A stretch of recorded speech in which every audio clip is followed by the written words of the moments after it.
오늘 우리 가운데 주신 말씀을 통해서 다시 부르는 밤의 노래라는 제목으로 하나님 말씀 선포합니다. 오래전에 어떤 목사님께서 이름만 들어도 아주 유명한 큰 교회를 사임하시고 새로운 교회를 개척하시게 되었습니다.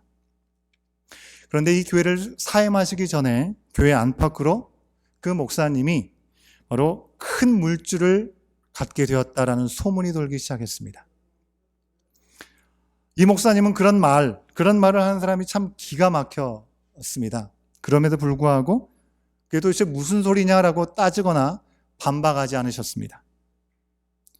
그런데 오히려 반대로 그에 대해서 맞장구를 치시면서 맞다, 내가 확실한 물줄을 잡았다라고 얘기하면서 그 물줄은 바로 조물주시다라고 대답을 했습니다.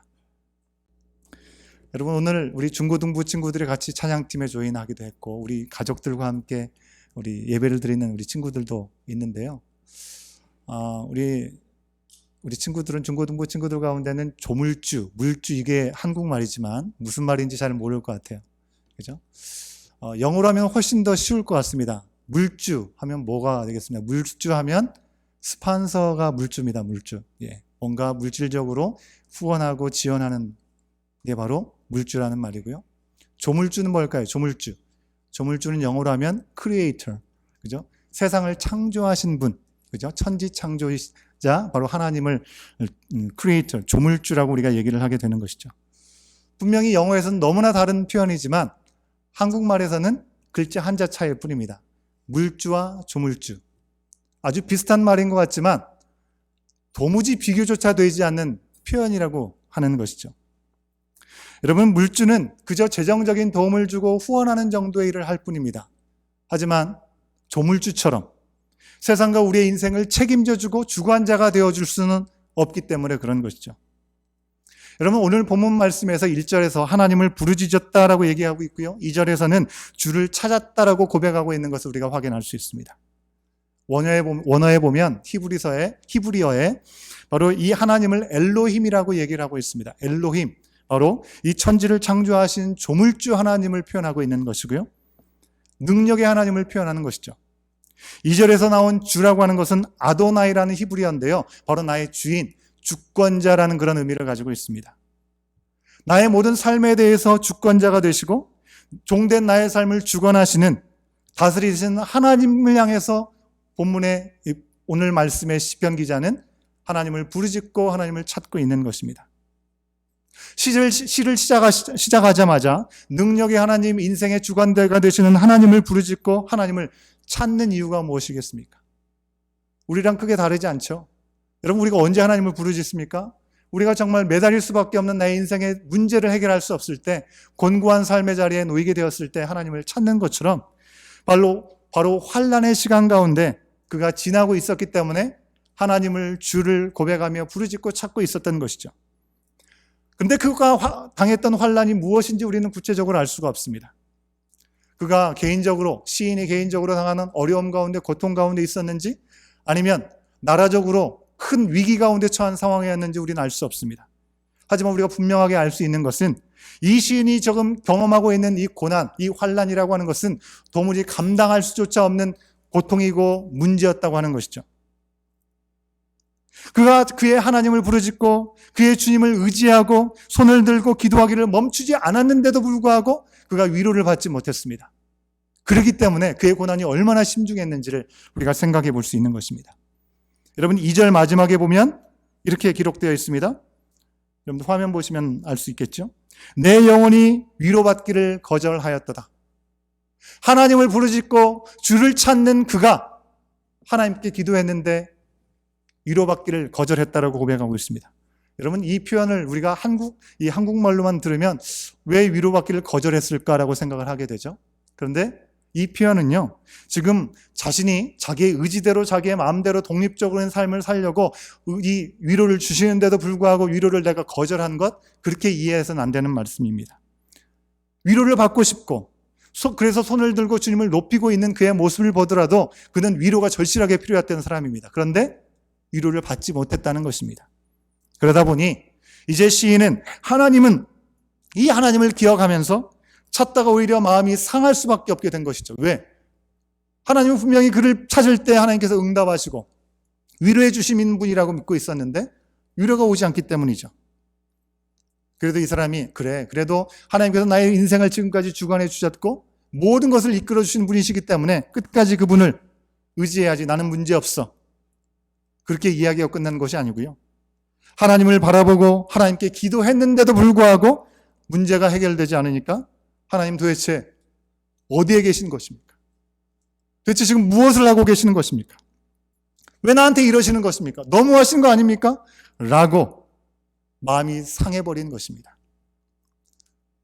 여기서 잠깐 여러분, 오늘은 우리가 참 늘 믿음 안에서 감사를 고백해야 됨에도 불구하고 참 감사를 고백하지 못하는 우리들이기 때문에 그래도 이 추수 감사절만큼은 우리의 모든 마음과 뜻을 다해서 감사한 마음을 주님 앞에 드릴 수 있는 시간, 그래서 추수 감사주의를 우리가 또 특별하게 구별하여서 지키는 시간이죠. 추수 감사주일에는 어찌 보면 이런 말씀이 어울리지 않는데라는 생각이 여러분에게는 드시지 않습니까? 여러분, 오늘 같은 날은 사실 제가 부름의 말씀을 읽어드린 것처럼 시편 107편이나 136편에서 기록하고 우리 가운데 말씀하고 있는 것처럼 여호와께 감사하라, 그는 선하시며 그 인자하심이 영원함이로다라는 찬양, 그런 말씀을 선포하고요. 하박국 3장의 말씀에서 고백하고 있는 것처럼 무화과 나무 잎이 마르고 포도 열매가 없고 없을지라도 나는 여호와로 인하여 즐거워하고 그리고 나의 구원의 하나님으로 인하여 기뻐하였도다, 기뻐할 것이다, 주 여호와는 나의 힘이시다라는 그런 말씀을 우리가 묵상해야 딱 맞을 것 같습니다. 그런데 뭔가 오늘 말씀의 선택이 좀 이상하다라는 생각이 여러분에게는 드시지 않습니까? 이러니 저러니 그냥 설교만 짧으면 좋겠다 그러신 건 아니시죠? 예. 여러분, 그래도 딱 1년에 한 번 드리는 추수감사주일입니다. 아마 이 자리에 나오신 여러분들, 구원을 베푸신 하나님의 놀라우신 은혜, 그래도 우리가 생각지 못한 어려움 상황 가운데 여기까지 지키신 하나님의 은혜를 기억하고 그 은혜에 감사하고 하나님 앞에 올려드리는 마음으로 이 자리에 나오시고 또한 예배 자리에 나오신 줄로 믿습니다. 아멘이시죠? 네. 감사하게도 저와 여러분이 오늘 이 감사기로 작정하고 이 시간에 나왔지만 오늘 이 시편의 고백은요, 절수가 뒤로 가면 갈수록 더 심각해지고 더 어두워지고 더 악화되는 모습을 우리는 볼 수 있습니다. 처음에는 하나님과 주님을 부르짖고 찾았는데 이내 위로를 받지 못했다라고 얘기를 하고 있죠. 하나님을 생각하니까 마음이 상할 뿐입니다. 잠도 이루지 못하고요. 그리고 마음이 괴로워서 할 말조차 잃어버렸다라고 이어지는 말씀에서 고백하고 있는 것을 확인할 수 있습니다. 분명히 이전에는 주님의 도우심과 은혜 때문에 밤일지라도 노래를 하고 하나님을 찬양했습니다. 여기서 밤이라고 하는 것은 우리가 알고 있는 물리적인 어두워진 그 밤일 수도 있겠고요. 그가 처해 있는 상황 때문에 영혼의 밤, 아주 환난 날의 모습을 생각해 볼 수도 있겠습니다. 시인은 이전에도 이 밤과 같이 어둡고 두려운 시간이 있었을 때 그때 하나님이 그와 함께 하심을 그는 분명하게 믿고 깨달았기 때문에 두 손을 들고 하나님을 찬양하고 그의 주의 이름을 감사할 수 있었습니다.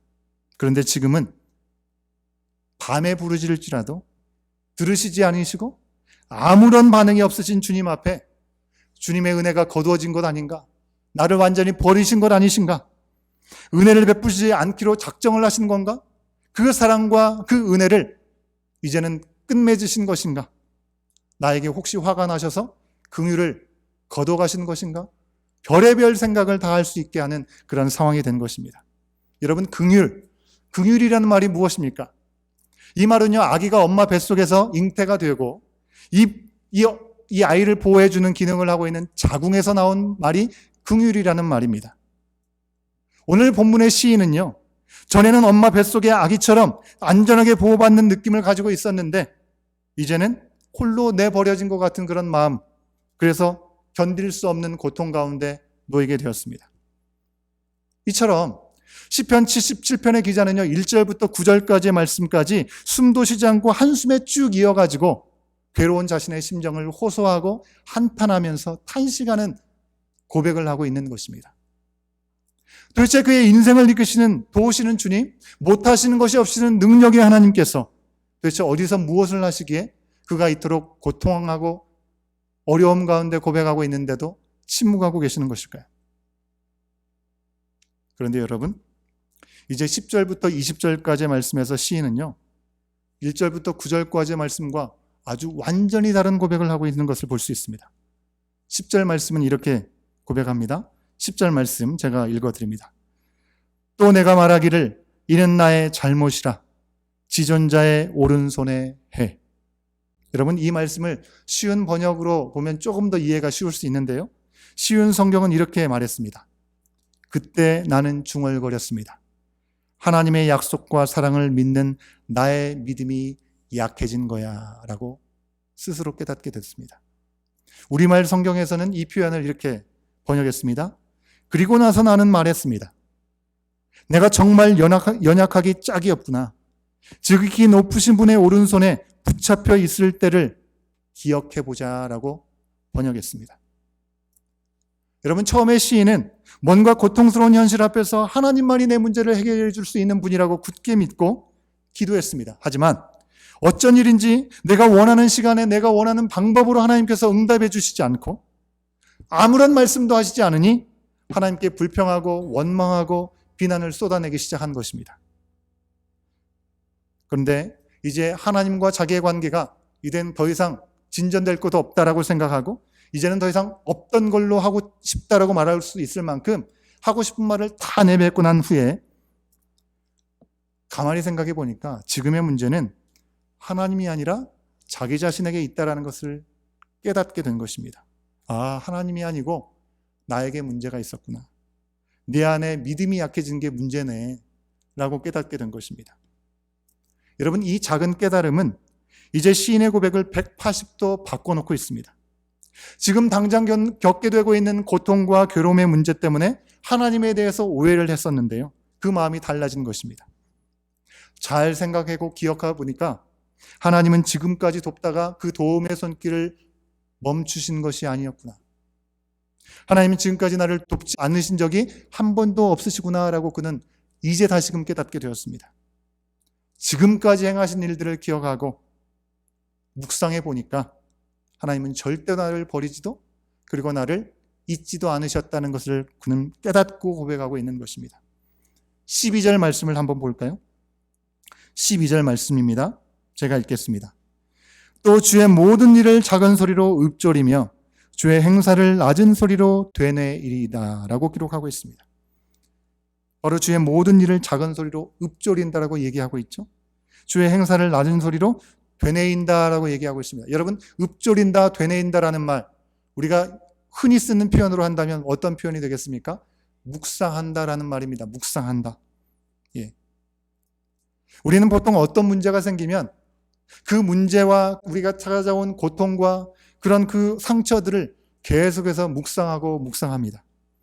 그죠? 문제를 생각하면 생각할수록 어떻게 일이 해결이 됩니까? 더 걱정은 깊어지죠. 더 힘겨워지고 더 상처가 커지고 더 지치는 모습들을 우리는 경험하게 됩니다. 여러분, 염려와 기도 두 가지의 공통점이 있다고 제가 가끔씩 말씀드리는데요, 염려와 기도의 공통점이 무엇입니까? 둘 다 되뇌인다라는 것이죠. 계속 생각한다는 것, 한마디로 묵상한다는 것입니다.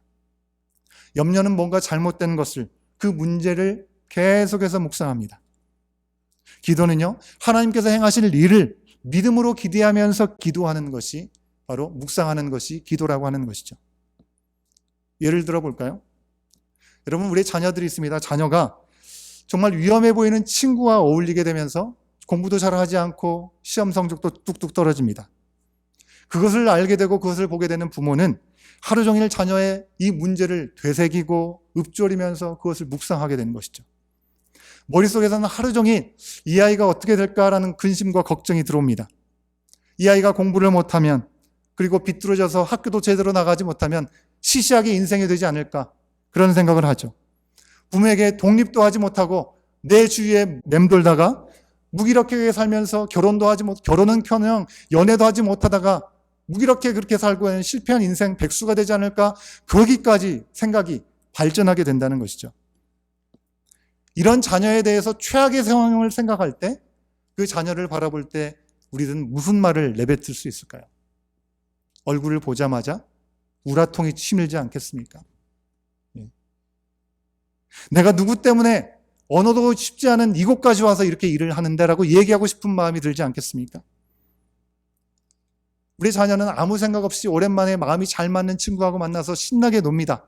그렇게 아무런 문제도 없이 신나 있는 그 아이는요, 도대체 이유가 뭔지도 모르고 그것이 사랑의 표현이라는 것도 조금도 생각할 여유가 없이 아직 일어나지도 않을 그런 일들을 예언하듯이 자녀에게 저주를 퍼붓는 그런 부모님들의 모습을 보면서 문을 닫고 완전히 관계가 깨어지는 모습들을 갖게 되는 것입니다. 여러분, 반면에 같은 묵상을 하지만 이 기도를 하는 부모님들은 분명히 다르죠. 아이의 상황이 염려스럽고 위험해 보일 때 믿음의 부모님은 이렇게 기도할 것입니다. 하나님, 우리 아이가 지금 친구를 사귀는데 푹 빠져 있습니다. 그래서 자기의 본분도 잃어버린 것 같습니다. 하나님, 이 아이를 바른 길로 인도하여 주시옵소서. 내 힘으로 어떻게 할 수 없습니다. 저가 어디를 가는지, 누구를 만나는지, 무슨 일을 행하는지 살아계신 하나님을 두려워하면서 행할 수 있게 하여 주시옵시고, 하나님보다 소중하게 생각하는, 그리고 의존하게 되는 우상을 두지 않도록 하나님 인도하여 주시옵소서. 하나님께서 그 자신을 향해서 얼마나 존귀하게 생각하시는지 하나님의 거룩한 뜻과 계획을 알고 흔들리지 않는 그런 믿음 안에서 바른 길을 갈 수 있게 해달라고 기도하는 것입니다. 그리고 날마다 악에서 구하여 주시옵소서라고 기도하는 것이죠. 여러분, 이런 기도를 드리면서 하나님이 내 자녀를 책임지실 거라는 분명한 믿음 가운데 나가는 부모는 그 자녀를 향해서 어떻게 이야기할 수 있겠습니까? 혹 자녀가 흔들리고 나의 기대에서 벗어나는 그런 상황을 우리가 경험하게 된다 할지라도 주님 손 꼭 붙잡고 일어설 수 있도록 믿음으로 그들을 격려하고 그리고 지지해 줄 수 있지 않겠습니까? 여러분, 비단 자녀의 문제만 그렇겠습니까? 우리의 삶에 찾아오는 모든 매사일이 다 마찬가지인 것이죠. 우리가 무엇을 어떻게 묵상하느냐에 따라서 그의 삶의 방향과 질은 완전히 달라질 수 있다는 것입니다. 오늘 시편의 기자가 전반부에서와 후반부에서의 말씀을 완전히 다르게 고백하고 있는 것처럼 말이죠. 여러분, 제가 지금 무턱대고 긍정적으로 생각하자라는 말씀을 드리는 것이 아닙니다. 믿는 구석이 분명히 우리 가운데 있기 때문에, 그 목사님에게는 조물주가 있었기 때문에 그랬던 것처럼 우리 가운데도 우리의 소망의 미래를 책임져 주시는 우리 하나님께서 계시기 때문에 우리는 기도할 수 있는 것입니다. 시인은요, 이제 문제가 아니라 바로 하나님을 묵상하기로 결정을 했습니다. 문제가 해결되어서 그렇습니까? 이 시의 마지막 부분까지 보면요, 아무리 눈을 크게 뜨고 읽어봐도 그가 닥친 시험의 문제는 해결되어 있지 않습니다. 하지만 적어도 시인의 마음 속에는요, 이 어둠의 문제들이 해결된 것처럼 보여집니다. 그의 삶은 아직도 분명히 밤에 머물러 있지만 그는 이제 다시 노래할 수 있게 되었습니다. 그를 구원하신 하나님, 누구도 그 백성을, 택하신 백성을 구원하신 일들을 게을리하지 아니하시고 놀라운 위대하신 능력으로 행하시는 하나님, 그 하나님을 찬양할 수 있습니다. 오늘 본문의 후반부의 말씀들이 무엇을 얘기하는 것입니까? 이스라엘 백성들을 구원하여 내신 하나님을 그는 기억하면서 고백하고 있는 것이죠. 이스라엘 민족을 홍해의 위기로부터 구원해 주신 하나님, 바다와 자연 만물 모두가 하나님의 말씀 앞에 복종하고 두려워하고 이스라엘이 홍해를 무사히 건너게 될 뿐만 아니라 이집트로부터 나올 수 있도록 인도하셨음을 기억하였기 때문에 그 하나님을 향해서 찬양하고 있는 것입니다. 사랑하는 여러분, 오늘은 2020년도에 단 한 번 있는 추수감사주일입니다. 올 한 해 우리에게 주신 결실을 돌아볼 때 감사하고 또 기뻐해야 되는 아주 소중한 날입니다. 그런데 우리는 오늘 여느 때와는 너무나 다른 추수감사주일을 보내고 있습니다. 매년 정원들끼리 함께 모여서 기쁨으로 찬양을 준비하고 추수감사주일을 전에 찬양장치를 벌였는데 지난주에 우리는 그런 시간을 갖지 못했습니다. 오늘도 이렇게 모두 함께 모이지 못한 채 그저 현장과 가정 안에서 따로 나뉘어서 함께 예배를 드릴 뿐입니다. 처음 우리가 이 팬데믹이 시작할 때는 몇 달이 지나면 좀 괜찮아지겠지 하던 시간은 여러분 우리의 마음도 모르고 어찌나 빨리 지나갔는지 지금도 별 변화가 없이 계속 진행형입니다. 어쩌면 우리는 아직 이 어둠의 터널에서 저 어딘가에 있을 이 출구의 불빛조차 보이지 못하는 상황 가운데 계속 불확실하게 살아가느라고 몸도 지치고 마음도 무거운 상황에 있을지 모르겠습니다. 감사절이니 오늘만큼 밝게 지내고 싶지만 도무지 감사하고 밝게 지내기에는 너무나 여러 가지 상황들이 옳지 못합니다. 온전치 못합니다. 하지만 여러분, 우리가 바라보고 기억하고 묵상해야 될 것은 우리의 문제가 아닌 줄 믿습니다. 여러분, 우리 가운데 문제가 있다고 한다면 그 문제는 팬데믹이 아니라 우리가 경험하는 이 초유의 사태 가운데 하나님을 바라보지 못하고 묵상하지 못하는 그것이 바로 문제일 것입니다. 시인이 고백한 것처럼 이것은 하나님을 잊은 나의 잘못이고 우리의 잘못인 것이죠. 하나님은 결코 우리를 잊으시거나 또한 포기하신 적이 없으십니다. 지금도 우리와 함께 하신 줄 믿습니다. 캄캄한 밤 같은 지금도 하나님이 하시는 일은 여전히 멈춰지지 않고 그 사실 우리가 기억하고 묵상해 보면 우리가 받은 복이 얼마나 큰지, 여러 가지가 어렵다고 하나 정말 여기까지 지낼 수 있었던 것이 오직 하나님의 은혜임을 우리는 고백하지 않을 수 없는 것이죠. 다른 그 무엇이 우리 가운데 있지 않더라도 하나님이 계시기에 부족함이 없노라라고 고백할 수 있어야 됩니다. 우리를 구원하고 지금도 생명을 주시는, 어려움 중에도 우리 가운데 날마다 채우시는 그 주님의 은혜, 그 주님의 능력을 여러분, 우리는 우리의 눈앞에 있는 문제를 보느라고 바라보지 못하는 어리석은 자들이 되어서는 안 되겠습니다. 어찌면 아직은 분명한 밤이지만 우리는 다시 노래 부를 수 있습니다. 우리의 노래와 우리의 감사와 우리의 찬양, 그것은요 눈에 보이는 상황과 눈에 보이는 결과 때문이 아니라 우리의 하나님에 대한 것이기 때문에 그렇습니다. 여러분, 이 시간 우리가 함께 여러분이 너무나 잘 아는 시를 함께 고백해 보기를 원합니다. 아주 잘하시는 노래죠. 제가 먼저 한 구절씩 먼저 읽겠습니다. 여러분이 바로 따라서 읽어주시면 좋겠습니다. 여러분 앞에 보시면 나올 텐데요. 한 구절 한 구절 큰 소리로 마스크는 그대로 쓰신 채로 읽어주시면 좋겠습니다. 따라해 주세요. 믿음으로 고백하시고 외치시면 좋겠습니다. 여호와는 나의 목자시니 내가 부족함이 없으리로다.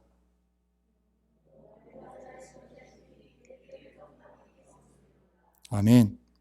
그가 나를 푸른 풀밭에 누이시며 쉴만한 물가로 인도하시는도다.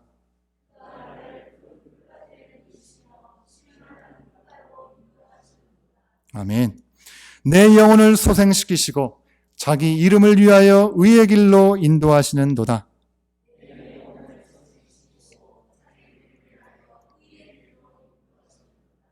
아멘. 내가 사망의 음침한 골짜기로 다닐지라도 해를 두려워하지 않을 것은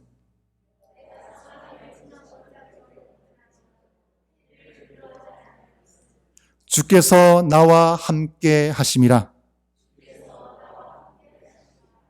주의 지팡이와 막대기가 나를 안위하시나이다.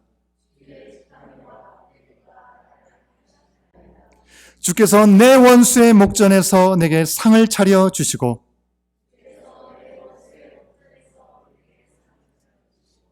기름을 내 머리에 부으셨으니 내 잔이 넘치나이다.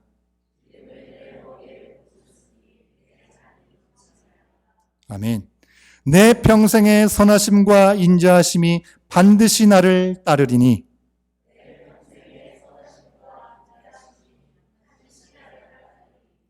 내가 여호와의 집에 영원히 살리로다. 아멘. 우리 영상을 잠깐 보도록 하겠습니다.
항상 모든 것 채우시네.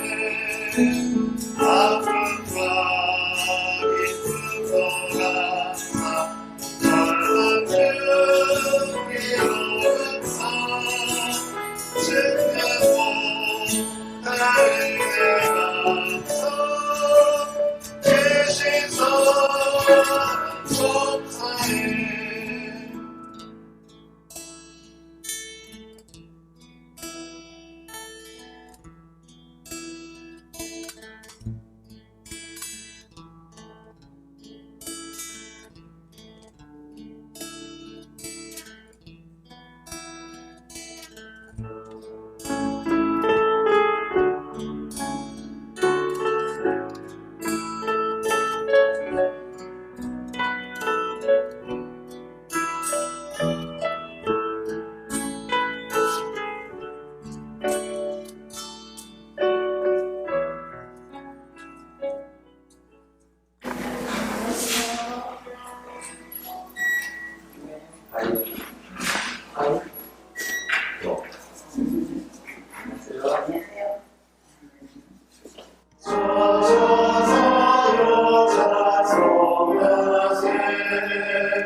나의 장미도 감사 장미꽃이도 감사 따스한 따스한 가정 이만 드신 것 감사 기쁨과 슬픔도 감사 하늘 변화를 감사 내일의 희망을 감사 영원토록 감사해.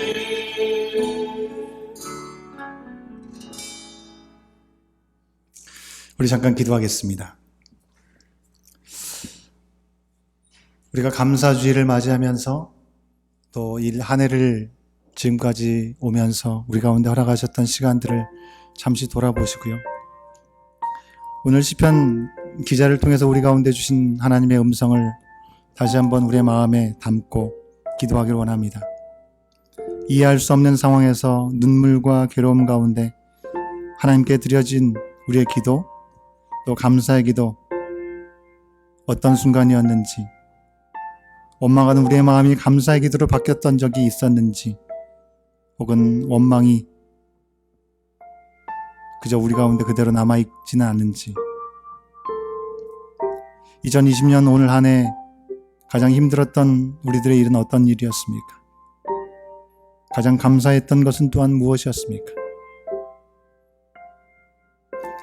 하나님께서 여기까지 우리를 붙드시고 지키시고 베푸신 은혜를 다시 한번 우리의 마음에 담고 그 주님 앞에 우리의 결단의 마음을 주님 앞에 드리며 잠시 고백하는 시간 갖도록 하겠습니다. 함께 기도하시겠습니다.